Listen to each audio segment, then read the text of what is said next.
based, but rather socially based. It is a set of behaviors and attitudes we adopt as a means of defining who we are. Lots of people tend to think of culture as something inside people, like some entity or some essence. Often people will think about Americans have some kind of American genes or American traits or some kind of American attributes that make them American.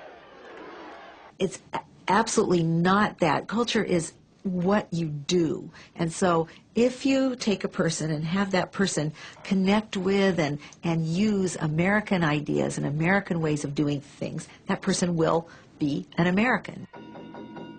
If you take that same person and put that person in a Japanese context, that person will become Japanese in that sense.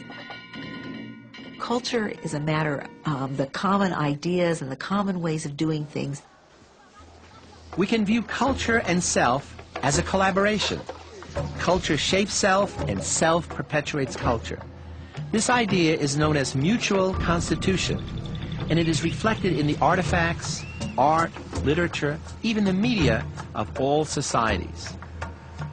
Most of us are exposed to hundreds, maybe thousands of images in a given day. A lot of them you don't pay a lot of attention to, but they're out there, and they shape our thinking about how to be a person, how to be a self. This is Dennis Rodman. It says, he's not the boy next door. That's important because none of us, as Americans, want to be the boy next door. This is, for a cologne, a declaration of independence. What does that have to do with a cologne? Who knows? But we are, after all, a culture of the individual. Ditch the Joneses. It used to be that keeping up with the Joneses is the thing to do.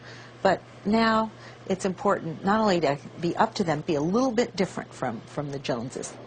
You will never see an ad in Japanese advertisements that says, ditch the Kiriyamas. You know, it just wouldn't be a sentiment that would work in Japan. In Japan, the goal of being a person is to be connected with others. So this is an ad that reflects that idea. The ad says, win the nearest to the pin contest. Well, clearly only one person can win the nearest to the pin contest, but they don't just show one golfer all by him or herself out on the greens, as I think an American ad might show. Instead, what they show is the whole group. They're happy to be together. The way to be is to be part of it. Not different, not separate, not unique, but with others. More and more people these days have the opportunity, really, of being bi or tricultural. It's not a simple thing to do, but it'll be the task of more and more people in the world. One of the greatest challenges to cultural identity is overcoming the threat of bigotry. The ethnic and racial prejudices of a dominant culture can eat away at the self-regard of minority people.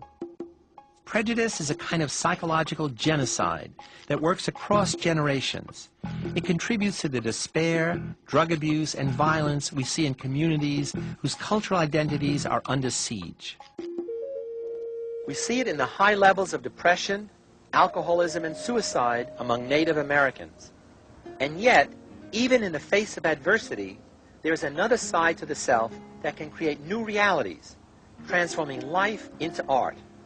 This is what Alfred Adler called the creative self. Throughout history, men and women have put their creative imprint on anything that can be shaped, colored, or rearranged.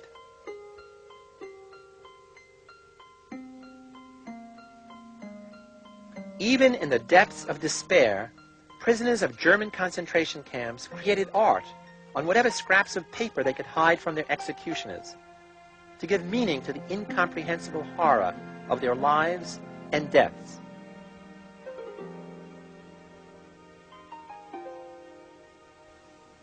Teresa Amabile of Brandeis University is a leading researcher in the psychology of creativity and the self. We did a study a few years ago looking at the effects of competition on children's creativity. Competition obviously includes elements of reward and evaluation and that competitive aspect also. We did this in the context of a party, a group sort of situation. We ran two different parties in a community center in an apartment complex.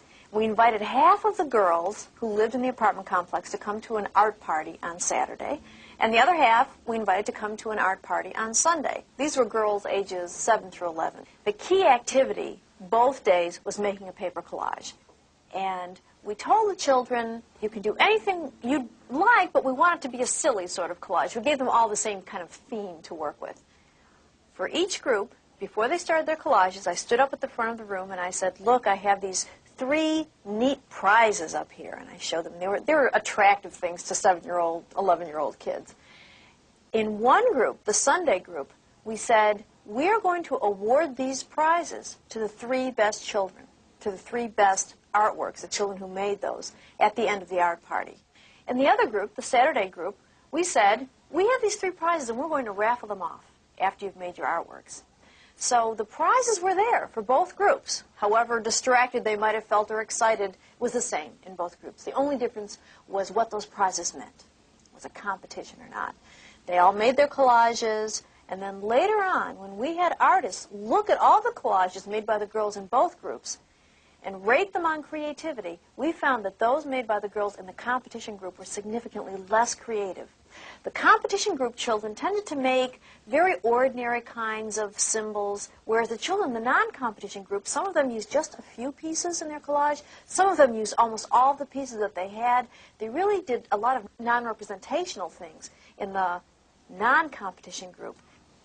We have found, as a grand principle in all of our research, that people will be most creative when they feel motivated primarily by the interest and enjoyment, the satisfaction, the challenge of the work itself, and not by external pressures. So now you know some of the ways in which psychologists try to follow the Delphic Oracle's exhortation to know thyself. We've explored a number of aspects of the self which each of us knows intimately, but which psychologists must try to understand objectively and scientifically. And we've also seen how we differ in our self-concepts and how our behavior differs as a result. In our next program, we're going to pursue this subject of individual differences a bit further, only this time from the perspective of psychologists whose job it is to measure these differences among us in creativity, intelligence, and personality. We'll find out how they do it and how well. Next time. I'm Philip Zimbardo.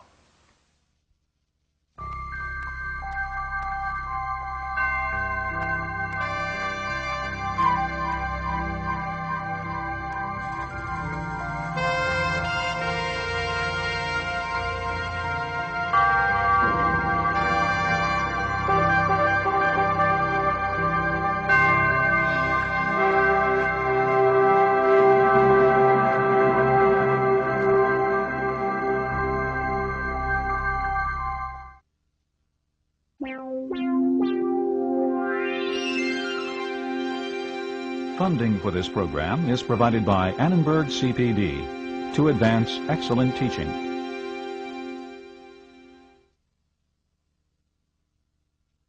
For information about this and other Annenberg CPD programs, call 1-800-LEARNER and visit us at www.learner.org.